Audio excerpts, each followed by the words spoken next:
রাধে রাধে বন্ধুরা, অমৃত কথা বাংলা চ্যানেলের নতুন পর্বে আপনাদের সকলকে স্বাগত জানাচ্ছি। শ্রী হরি বিষ্ণু রসেস কৃপা তা অবশ্যই কমেন্ট বক্সে লিখুন হরে কৃষ্ণ। এই পর্বের বিষয় হলো শয়ন একাদশী বা দেব শয়নী একাদশী পূর্ণ পবিত্র ব্রত কথা ব্রত মাহাত্ম্য জানবো এই ভিডিওর মাধ্যমে। ভিডিওতে যাবার আগে অমৃত কথা বাংলা চ্যানেলটিকে অতি অবশ্যই সাবস্ক্রাইব করুন, লাইক করুন, কমেন্ট করুন, শেয়ার করুন, আধার্মিক নোটিফিকেশন ঘন্টাটি বাজিয়ে দেবেন।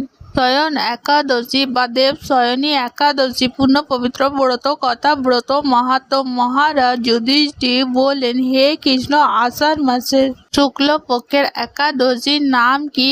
এর মহিমায় বা কি আমাকে কৃপা করে বলুন। শ্রীকৃষ্ণ বললেন, ব্রহ্মা এই একাদশী সম্পর্কে দেবশ্রী নারদকে যা বললেন আমি সেই আশ্চর্যজনক কথা আপনাকে বলছি। ব্রহ্মা বললেন, হে নারদ, এই সংসারে একাদশী মতো পবিত্র আর কোনো ব্রত নেই। সকল পাপ বিনাশের জন্য এই বিষ্ণু ব্রত পালন করা অত্যন্ত আবশ্যক। যে ব্যক্তি এই প্রকার পবিত্র পাপ নাশক সকল অভীষ্ট প্রদান তা একাদশী ব্রত না করে তাকে নরকগামী হতে হয়। আষাঢ়ের শুক্লপক্ষে এই একাদশী শয়নী নামে বিখ্যাত।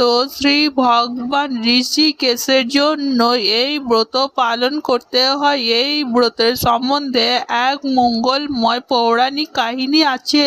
আমি এখন তা বলছি। বহু বছর পূর্বে সূর্য বংশে মান্ধাতা নামে একজন রাজর্ষি ছিলেন। তিনি ছিলেন সত্য প্রতিজ্ঞা এবং প্রতাপশালী চক্রবর্তী রাজা। প্রজাদেরকে নিজের সন্তানের মতো পালন করতেন। সেই রাজ্যে কোনো রকম দুঃখ, রোগ, ব্যাধি, দুর্ভিক্ষে, আতঙ্কে, খাদ্যর অভাব অথবা কোনো অন্যায় আচরণ ছিল না।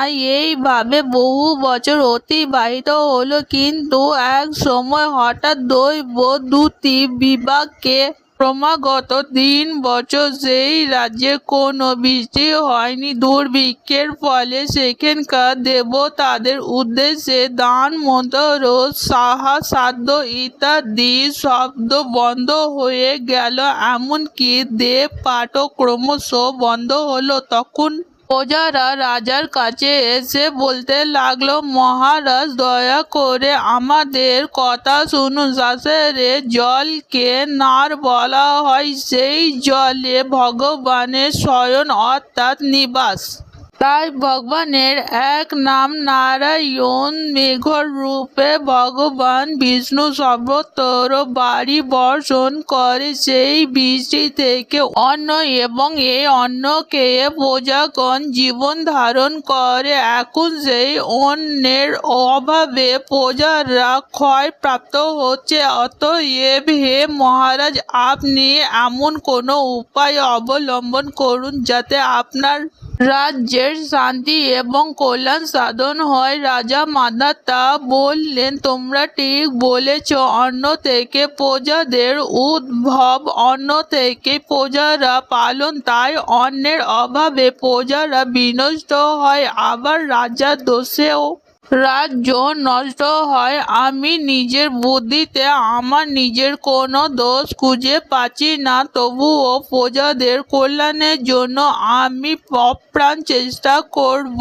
তারপর রাজা ব্রাহ্মণকে প্রণাম করে সৈন্যসহ বনে গমন করলেন। সেখানে প্রধান প্রধান ঋষিদের আশ্রমে ভ্রমণ করলেন। এইভাবে তিনি ব্রহ্মার পুত্র মহাতেজস্বী অঙ্গিরা ঋষির সাক্ষাৎ লাভ করলেন। তাকে দর্শন মাত্রই রাজা মহান ঋষির চরণ বন্দনা করে মুনি তাকে আশীর্বাদ ও কুশল প্রশ্ন জিজ্ঞাসা করলেন। রাজা তখন তার বোনের আগমনের কারণ সবিস্তারে ঋষির কাছে জানালেন। দেবশ্রী অঙ্গিরা কিছু সময় ধ্যানস্থ থাকার পর বলতে লাগলেন, হে রাজন, এটি সত্য যুগ। এই যুগে সকল লোক বেদ পরায়ণ এবং ব্রাহ্মণ ছাড়া অন্য তপস্যান করে না।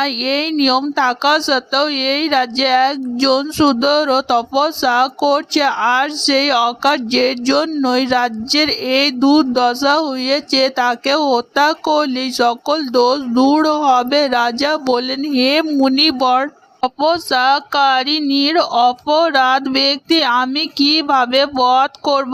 আমার পক্ষে সহজসাধ্য কোনো উপায় থাকলে আপনি দয়া করে আমাকে বলুন।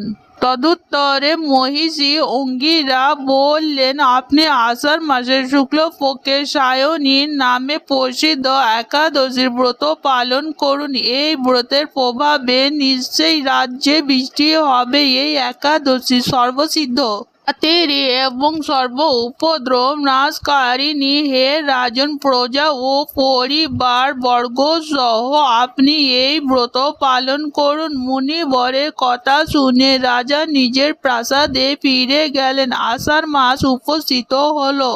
রাজ্যের সকল প্রজা রাজার সাথে এই একাদশীর ব্রতের অনুষ্ঠান করলেন। ব্রতের প্রভাবে প্রচুর বৃষ্টিপাত হলো। কিছু কালের মধ্যে অন্যের অভাব দূর হলো। ভগবান ঋষিকেশের কৃপায় প্রজাগণ সুখী হলো। এই কারণে সুখ ও মুক্তি প্রদানকারী এই উত্তম ব্রত পালন করা সকলের কর্তব্য। ভবিষ্যৎ পুরাণে যুধিষ্ঠির শ্রীকৃষ্ণ তথা নারদ ব্রহ্মা সংবাদ রূপে এই মাহাত্ম্য বর্ণিত রয়েছে। আজকের পর্ব এখানেই সমাপ্ত হলো। অমৃত কথা বাংলা চ্যানেলের সঙ্গে থাকার জন্য আপনাদের অনেক অনেক ধন্যবাদ। রাধে রাধে।